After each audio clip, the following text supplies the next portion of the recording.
Hello everyone, Mr. Terminal here. Today we are looking into Linux and this is going to be, this will cover most important commands if you're really beginning from very beginning from zero. If you know nothing, this is the right spot. And if you do know something, then you will still learn something. So without further ado, let's go. So what is Linux? If you're learning, you should know, or you should probably know, it's an operating system and one of many. So, and it's open where. So anyone can take its code and modify it on its own ways, and that has led to many distros. This is just short for distributions. So the one I'm using right now is Kali Linux. And each distro has some differences in appearances and what kind of file preferences is, but at the base of it, they are fine. So every Linux command that works on Kali Linux would work on Ubuntu or whatever. So Ubuntu is one of the most commonly used distros, and it is very stable. So if you're using that one, that is perfectly fine, or any distro for that matter would work. Yeah, so those are distros, and that is Linux. And operating system is basically a way of communicating with the computer. So there is a system, you need to tell it what to do.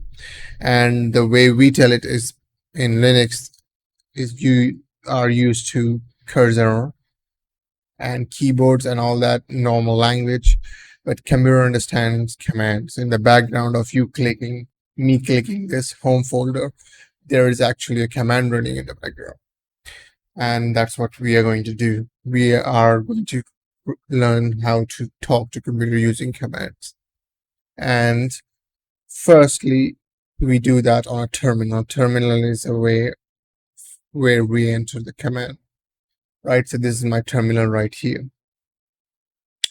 So what we are going to cover first is files and navigating throughout the Linux system. Where are we and how do we navigate, move up and down only in terminal. So I'm in a folder, I'm in a directory. That's the more official term, and it's, if you can see here, it's called the test. So it's usually mentioned in most distros what directory you're in. But if you want to check what directory you are in, the command is pwd. Now that's my directory, my home, and inside home I'm in Mr. Terminal folder, and inside Mr. Terminal I'm in test. Now what's the root directory? That is this. This is my root directory. This is where you cannot go behind. Everything is inside this. All of the files, all of the Linux, complete Linux. This is where it is in the root directory. And I was in home, right? So if I go to home, I'm traveling back, and it's terminal. So that's how you enter a folder. So I went through two commands right there. This is the folder I am in. And if I want to see what files I have, it's list. Okay. So here I won't see many exciting files. Let me go back to root directory. And here I see every file that is, but not every file. We have to wait. There's a way of, this is called formatted listing. So it tells you a little bit more detail about each of these files. What this is, I will cover this later. But right now, this is what you want to know, is this gives you more of details about these files and what these contains. Like, look at our home folder. This is when it was created. And again, yeah, these is basically permissions. It's fine if you don't get it now. We will cover that. And another thing in list commands. Now these are called the one you write after hyphen are flags. These are flags or basically options in the command. So list is a command, but this is an option. Maybe you want this, maybe you don't want this. List is perfectly working fine alone. You wanted formatted listing, so we write L. Now, if you want to display all of the files, now let me show you the difference. Here you don't see all of the files. Here you see only main files, but with hyphen A, which is just basically all files, you also get to look at the hidden files, including these, and which are basically the ones starting with period. And yeah, so here in this case is with cache, right? This is normally hidden, but this is how you view all files. This is very handy. Now we want to change the directory. So it's cd, and which folder do we want to go in? So it could be anything, and I'm going to go in home. Now I'm inside home. If I can check my current directory, I am inside home. So this is how you move with cd. And how do you move back? There is nothing in home folder. There's my folder in it, no file in it, folder. So I want to go back. I don't want to be in here. So for that, you write double dots. So you're one step back. Now let me dive in a little more deeper. Let me go inside home, and now I want to go 2 directories back. How do we do that?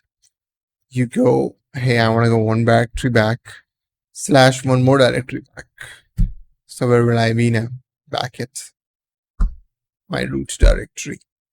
So I am here, but I want to go to my parent directory, which is my home folder. All I have to do is cd,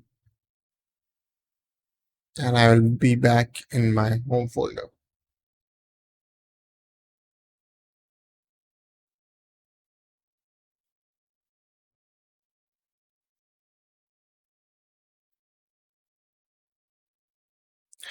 Now, if we want to create a directory, let me just go to test to play around.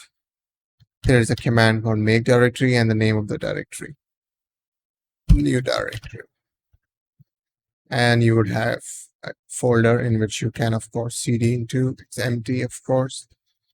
I hope you're getting that. And now I want to create a file, a random file which has nothing inside it. So there is a command called touch and the file name XYZ. It doesn't matter. So now if you list, you have a folder or directory and a file XYZ. Now I want to delete this file. There is a command called remove and the file name. File is deleted. But can we do the same to new directory? No. This command works only for a file. As it says, it cannot remove a directory because it is a directory. To remove directory, you have to use recursively.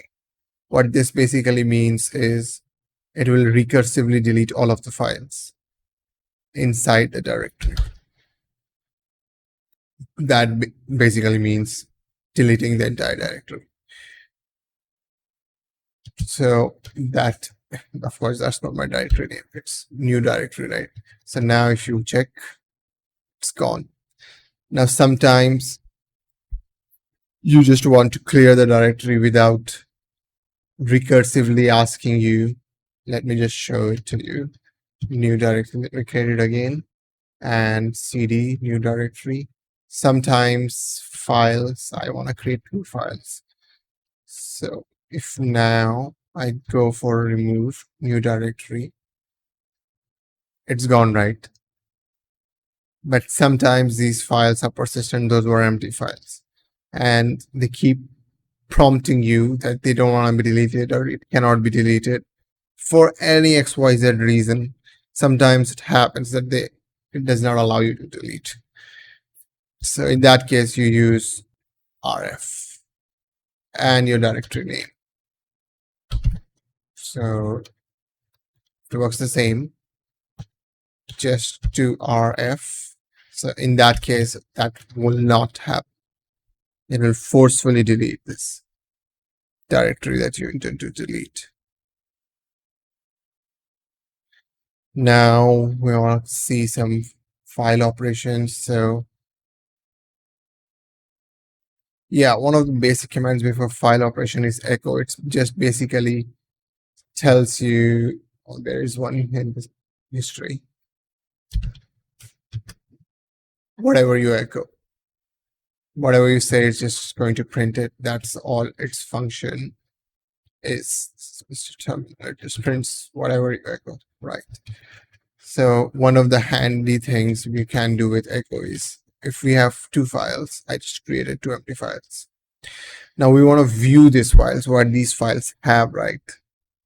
So the command is cat A, it has nothing inside it. Cat B, it has nothing inside it.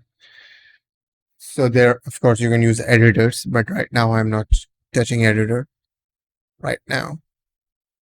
So we want to enter some content in it. So we want to echo, print some stuff in these files. Hello, this is file A.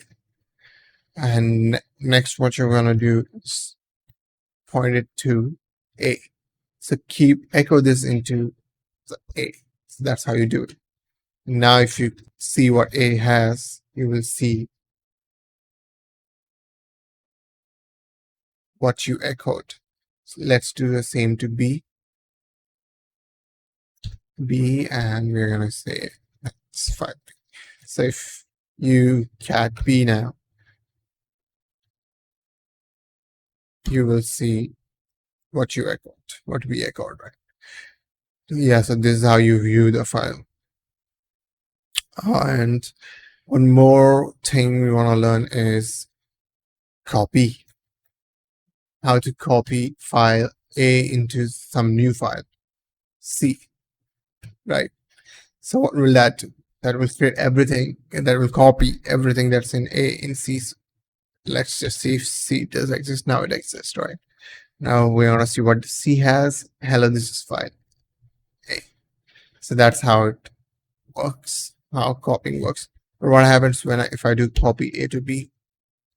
Now what's inside B? It overrides it. So if you, this is how copying works. So you have to be careful what you do with that, okay? Similarly, if I want to, yeah, I think for right now, that much is fine. But I don't want to enter, line by line and echo every time. So I want to enter something into file A. So there is a command for this cat into A, add this to A, and that's it. Then to exit this, you have to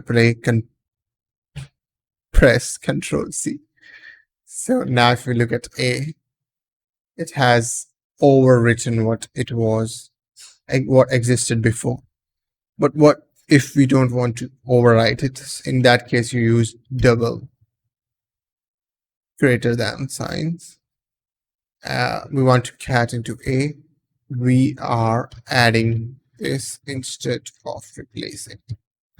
Again, after I'm done, I'm going to press Control C. And now if I do A, so we have appended to it instead of replacing it. Just a quick demo again. This is going to replace. Yeah, see? So that's how cat operation works. Okay, and one more, of course, you want to move files, right? That's one of the basic operations. Before that, okay, let's move the file first. So I'll make a new directory. Let's call it new directory again. I want to move this file into new directory. So how is that done? Move A to new directory. For moving, that is the command. Now, if you see, there is no A, and list command, we don't have to go inside the new directory to see what our files do we have. We can just list it down. What does this have? It has A. But if you want to be sure, in the old way, this has A, of course, with the same contents. Yeah. So, and one other feature of mv command is renaming the files. It's actually not renaming the file. What it is doing is it is moving the file in the same directory with a new name. But what appears to us, it's just the renaming of the file. So rename file to B2. This was B. So that's my file now. B is gone. This was B. Oh, yeah. And this is autocomplete in case you're wondering. I just type T and I press tab. So it autocompletes. This is usually present in most of the distros. Unless you're working really on a very minimal Linux, maybe this is not present there. But it usually is present in most of the distros, especially with the ones with the GUI. Yeah, I think that covers our files and navigation inside the Linux. We would be looking into networking and processes in the next video. Thanks for watching.